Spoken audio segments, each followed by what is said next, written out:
Hello guys, welcome back to our Python course for beginners. So this is the module number 2 and today we are going to see Python data types. So what are the Python data types we are going to see? So first of all, what are the data types? So now we are going to see in details. So now data types are used to classify the different types of data can be stored in a computer. So data types means it is a type of data which we are going to store in our computer. So now Python has number of built-in data types including integers, floats, strings, booleans and none. So now we are going to see all these things in detail. So now each data type has its own unique properties and it is used for different purposes. So each data type have different types of unique properties, so we are going to see.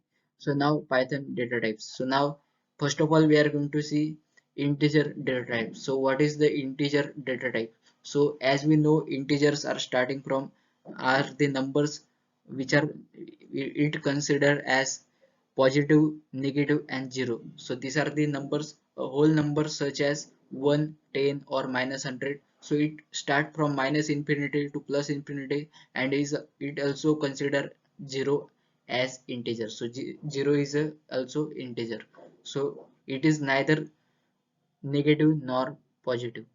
So now second one is float. So float is a decimal number such as 3.14, this is the pi value, or minus 5.67. So these are the float value which have decimal numbers are known as float.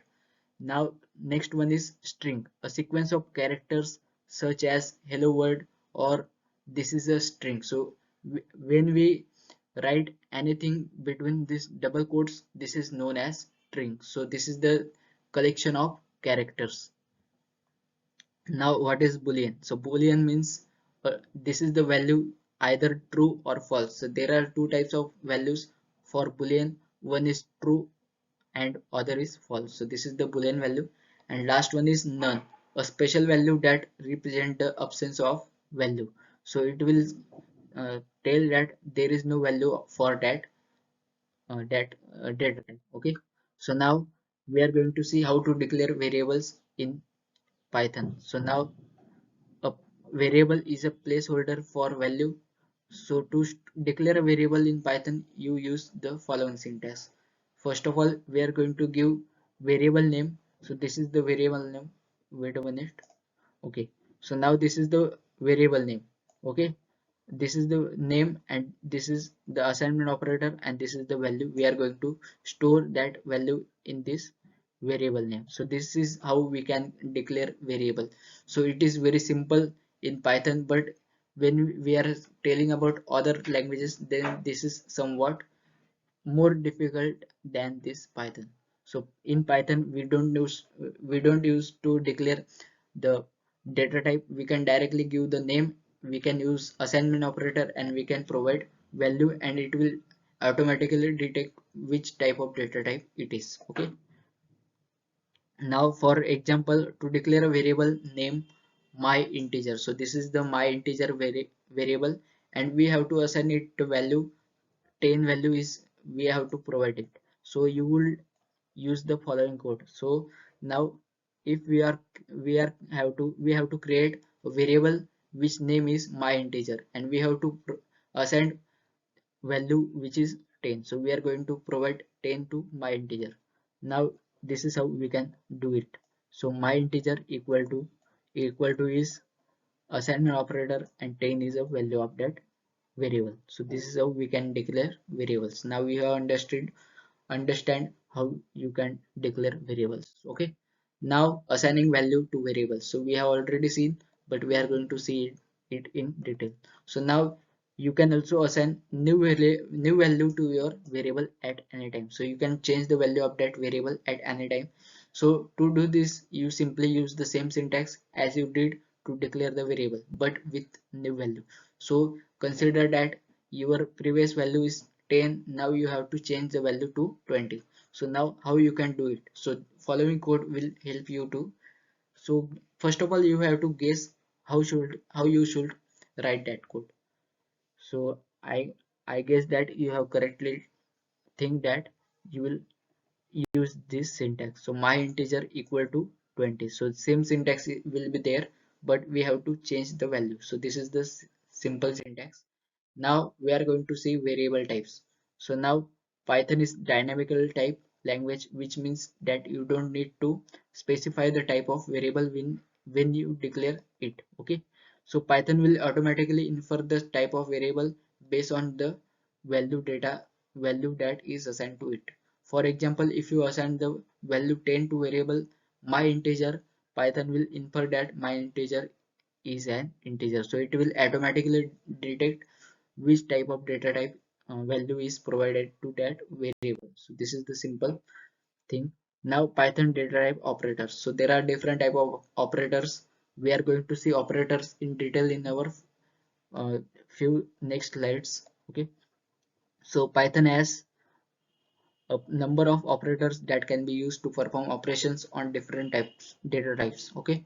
So for example, the plus operator can be used to add two integers. So when we have to do addition, we use this plus operator. After that, this star operator is used for multiplication of two numbers or to float integer anything you want to multiply. So this is the asterisk or star is used for multiplication. Now this is the equal operator. So this is the equal to sign in our mathematics. Like when we are going to see that a equal to b means a and b are same, then it is different in Python. We use double equals to for for showing that both values are equals. So when we use single equals to, then it is known as assignment operator, but when we use double equals to, then it is known as this is known as equals operator. Okay.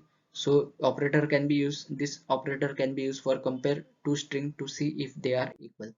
So now Python data type conversion. So we can convert integer to float or vice versa. So this is how we can do that. Sometimes you may need to convert a variable from one data type to another. So how you can do? So to do this, you can use the built-in Python functions like int, then you can use float and str. So these are the function you use for conversion of data type. So we are going to see this by using one example. So now for example, to convert string which is 10 to integer, so we have given the double quotes, it means it is a string value. So now we have to convert it in integer. Then how you can do it? So guess that how you can do that. So I think that you have guessed that you will use in int function to convert that. So you have guessed correctly. So this is the method or this is the syntax how you can do that. So first of all, we have mentioned the we have given the name of variable, then assignment operator, and we have used int function to convert that value to integer. So this is very simple. And using data type effective. So first of all, we have to use data type effectively, so our code will be good. So choosing the right data type for variable is important for a number of reasons. So there are various reasons for choosing the correct data type for our variable. So first, it can be held to prevent errors. Then for example, if you try to add an integer and a string together, Python will raise an error. Second, choosing the right data type can be help to improve performance of your program. So if you try to add string and integer together, then it will raise an error. For example, if you store large number of numbers in a list, it is more efficient to store them as integer rather than strings. So we are going to see what is list, tuple, and dictionary. We are going to see all these things in our further videos. Okay. Now we are going to conclude our lecture. So what we have seen in this lecture? So first of all, we have seen that Python data types are fundamental concept of Python programming languages. Then understanding and using data type effectively is essential for writing Python code. So data type is very important, and it is also be asked in interviews, so you can answer these questions easily. So I hope you have understood all these things. So if you have any question, then you can ask in the Q&A question, Q&A section. I will try to answer each and every question. Thank you guys. Bye bye. Take care.